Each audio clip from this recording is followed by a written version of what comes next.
Hello, NBA fans. Every day we have news about the Los Angeles Lakers.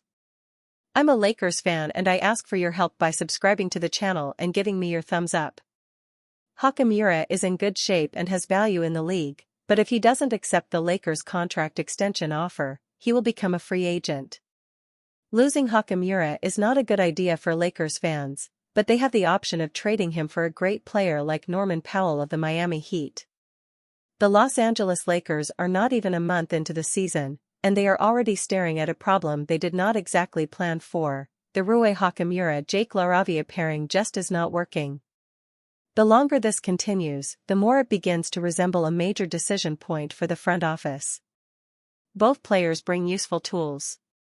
Hachimura this season has looked great. Through 13 games this season, he has been averaging a career high in points per game while shooting a career-best 50% from beyond the arc. He has become a steady and reliable scorer who knows how to use his size to his advantage. LaRavia, meanwhile, has been one of the early surprises of the year. He is significantly more active and versatile than most fans expected when he arrived this past offseason. Despite both of these players balling out, the numbers on the court are, unfortunately, impossible to ignore. Lakers statistics reveal a clear discrepancy between the pairing and team success. When Hachimura and LaRavia share the floor, the pair have a net rating of -5.5. Split the pair up, and the change is almost jarring. Hachimura with Luka Doncic and Austin Reeves, net rating of 8.8. LaRavia with Doncic and Reeves, net rating 33.9. Suppose the entire organization is building around Doncic, fit matters. Right now, the fit is leaning more towards LaRavia. He has only played 14 games repping the purple and gold, and he just turned 24 on November 3rd, but he has shown tremendous upside. He already looks like someone who understands where to be and how to impact the game without needing touches. So far this season, he has been averaging 10.2 points, 4.5 rebounds, 2.4 assists, and 1.5 steals. His defensive activity has given the Lakers a spark they did not expect to see so soon. Before the start of the season, fans were viewing him as nothing more than just a depth gamble. Instead, he has been a legit contributor. Hachimura, for his part, has not played poorly. In many ways, his steady scoring and playoff resume make him a valuable piece. He is also older and more expensive, and he is the one whose game overlaps in ways that complicate rotations. If the Lakers wanted to make a meaningful in-season upgrade, he is the player other teams would ask for. None of this means Hachimura should be traded. However, it does mean the Lakers need to determine whether this roster can support both players. The path forward might make that decision for them. As of now, only time will tell, but if LaRavia continues to trend upward, the question will not be whether he is part of the future. It will depend on whether Hachimura still fits in it. Luka Doncic's performances have made Lakers fans start to forget about LeBron James. The Los Angeles Lakers superstar has been an elite floor raiser. There are few players in NBA history who were capable of raising a team's floor in the way LeBron James was during his prime. The start to the 2025-26 season has offered glimpses of Luka Doncic that look very reminiscent of the player James was back then. The Lakers have posted a strong 10-4 record to begin the new campaign. Doncic missed a bit of time near the start of the year due to injuries, but when available, the Los Angeles Lakers superstar has led his team to a 7-3 mark with him in the lineup thanks to some stellar individual play. Luka Doncic has been at an MVP level by every stretch of the imagination. Doncic enjoyed his fourth 40-point scoring performance against the Milwaukee Bucks on Saturday night. It was the driving force behind the Lakers' commanding 119-95 win on the road. As is typically the case with Doncic, it was not just about his scoring. The superstar point guard also grabbed 9 rebounds, dished out 6 assists, blocked 2 shots, and stole the ball once to go with his 41 points in the victory. This was on the second night of a back-to-back. Another masterclass from Luka brought his averages on the season to 34.4 points, leading the NBA, 8.9 rebounds, 8.9 assists, and 1.7 steals per game, with a true shooting percentage of 61.5. The early statistics look reminiscent of the 2023-24 season when the former Dallas Mavericks superstar finished third in the MVP race. After a roller coaster in 2024-25 forced Doncic to adapt to a new environment midway, Luka is having fun again. The Lakers superstar said as much following the win over the Bucks. "When I came, I was probably a little more quiet, and trying to get to know people," Doncic said after the Milwaukee game. "But right now I'm just being myself, just joking around a lot, trash talking. It sure must be fun to be the best player on almost every court you step on." The value of the newfound comfort has tangibly translated. Doncic is being asked to carry a heavy load for the Lakers offensively, currently leading the NBA with a 36.7 usage percentage. In being asked to lift the team up, Los Angeles has posted an offensive rating that is plus 10.2 better with him on the court than off it. Doncic is averaging .241 win shares per 48 minutes, and a box plus-minus of 10.3. His value over replacement player being 1.2 already is a fast start in the category as well. The irony here is LeBron is set to return to the lineup any day now.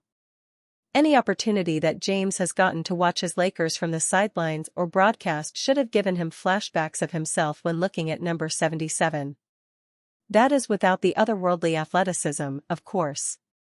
Shaquille O'Neal explains why he won't comment on Luka Doncic's MVP chances. The Los Angeles Lakers are off to a heck of a start to the season. They're currently 10-4 and in first place of the Pacific Division, and they've been led by the new face of the franchise, Luka Doncic. Luka is leading the NBA with 34.4 points per game and fifth in assists with 8.9. He's already proven that the hype this summer about his newfound level of fitness was well-founded, and though it's still early, he's stamped himself as one of the MVP frontrunners. Luka's case is strengthened by the fact that he hasn't even had LeBron James to help him due to LBJ's ongoing battle with sciatica. Austin Reeves has been a more than capable wingman, but doing what Luka's doing without one of the greatest players in history to take the defensive attention off just makes his play even more noteworthy. Lakers legend Shaquille O'Neal was talking about the Lakers with comedian and Lakers fan Anthony Anderson on his podcast last week, and though he said he expects them to make the playoffs, he doesn't foresee a championship run materializing this year. Asked by co-host Adam Lefkoe if Luka had a shot at MVP, he chose to abstain from answering. "I stopped focusing on the MVP when I got robbed twice," Shaq said. "I wish that they'd just give a national criteria on what the MVP is. Is it team success? Is it individual success? Is it wins? I don't understand." Shaq was such a dominant force in the paint that it's difficult to even pin down the two robberies he's talking about. One has to be 2001 when he finished third behind Allen Iverson and Tim Duncan despite putting together a monster season in which he averaged 28.7 points and 12.7 rebounds.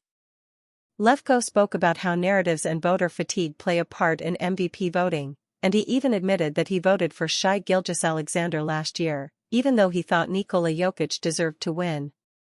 Jokic already had 3 MVPs, though, so he and the other voters decided to reward Shai's outstanding season instead. That may have been what happened with Shaq in 2001, because he had just won the award the year before.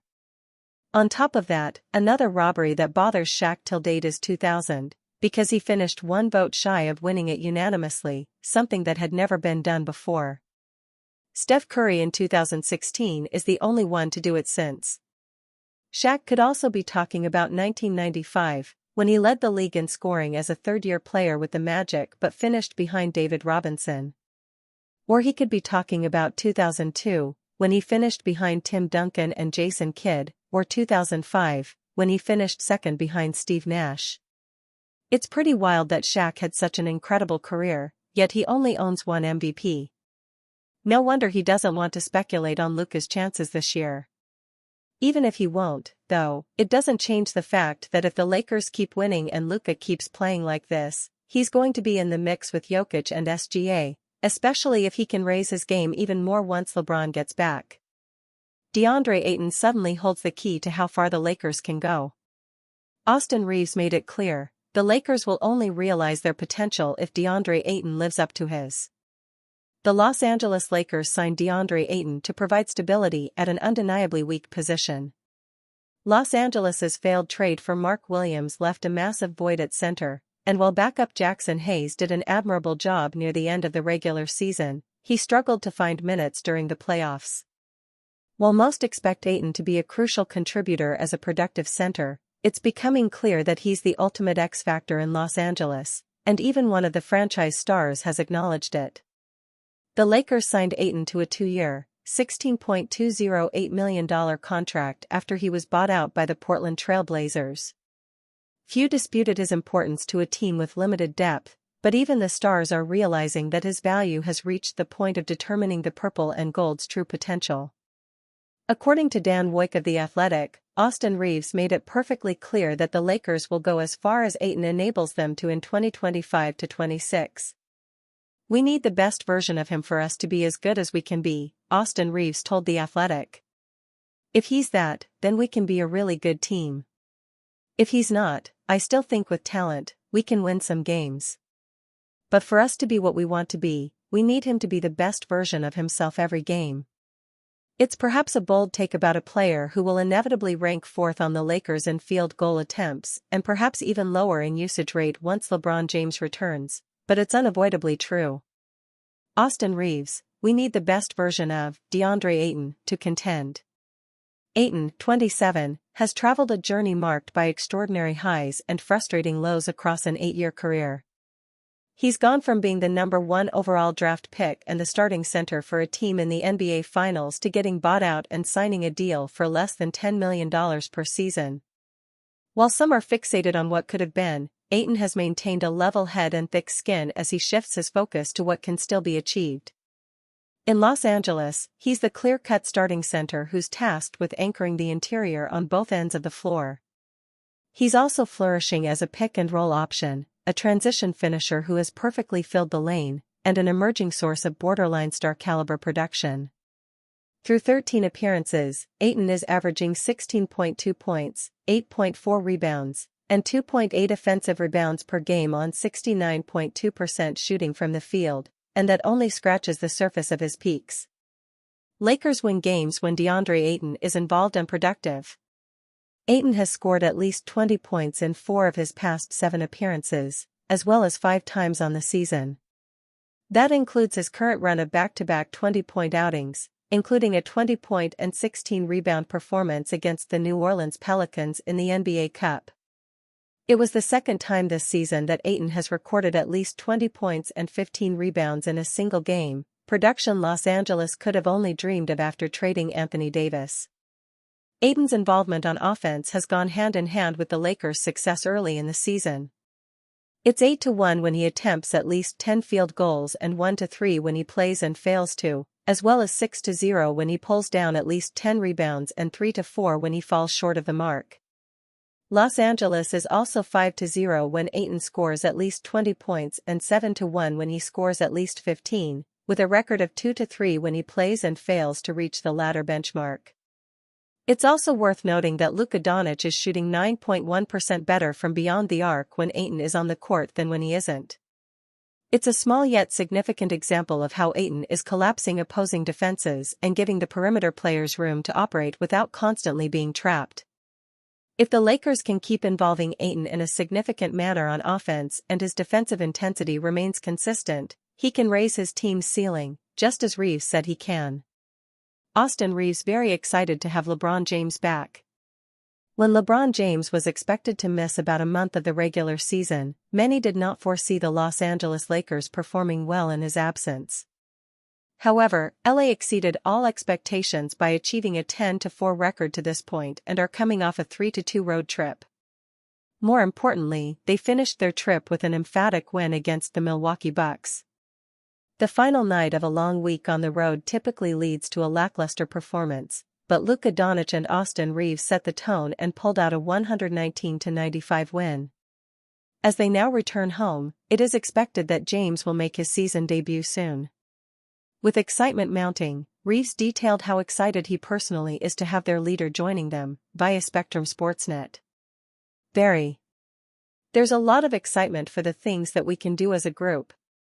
I spoke about it the other day, y'all know how he is. He analyzes everything to a T, so I'm sure he's sitting at his house while we're playing, probably drinking a little bit of wine, watching the game and seeing what exactly he can do to help this team be successful. Obviously it's LeBron, and just his presence and his ability is gonna lift the team. But he's a winner at the end of the day. He's won his whole career, and I expect him to do nothing but come in and be one of the best players. How about Bronny James starting in the NBA and LeBron is assigned to the G League? That's awesome. In previous seasons, the purple and gold struggled mightily to stay above water without James in the lineup. But thanks to the acquisition Doncic, there was no need for him to rush back so he could get to 100% health. If this Lakers squad can hold a 10-4 record and potentially higher, depending on when James officially returns, one can wonder how high this team's ceiling truly is. With fewer offensive responsibilities, the four-time champion's voice on defense and rebounding will be two great tools that shore up weak spots. Ultimately, this is the structure of a good team where players can pick up slack whenever others are sidelined. Lakers star LeBron James reveals this isn't the first time he's dealt with sciatica. Los Angeles Lakers superstar LeBron James is getting closer to making his long-awaited 2025-26 NBA season debut. The 40-year-old has missed roughly the first month of the season recovering from sciatica, and just got back from a rehab G League assignment with the South Bay Lakers. James spoke to the media on Monday and opened up on his injury, revealing that he's dealt with sciatica before. LeBron James reveals past struggles with sciatica.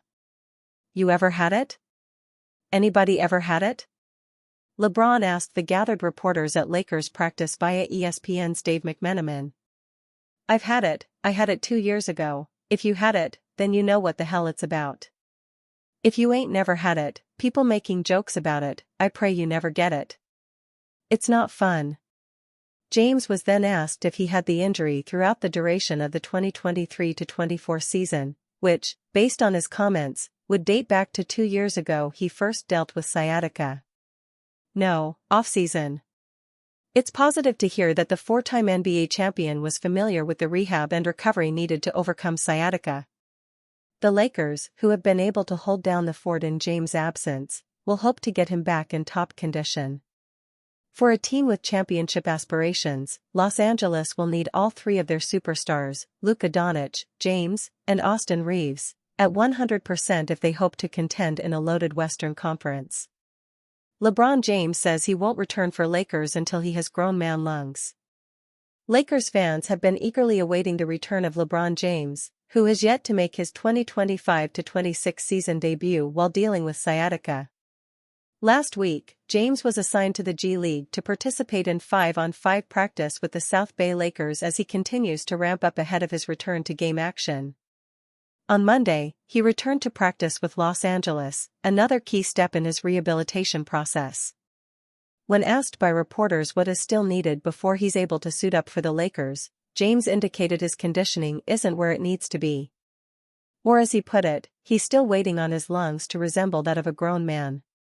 Obviously, my lungs feel like a newborn baby. That's the most important thing. I've got to get my lungs back up to a grown man, James said, via ESPN's Dave McMenamin. It seems those newborn lungs are quickly developing into grown man lungs, as later Monday evening, James was upgraded to questionable for Tuesday's game against the Jazz. That means there's a chance he could take the floor for his season debut as early as that game. If he's still unable to go on Tuesday, his next chance to play will be Sunday, November 23 on the road in Utah, the second leg of LA's home-and-home series against the Jazz.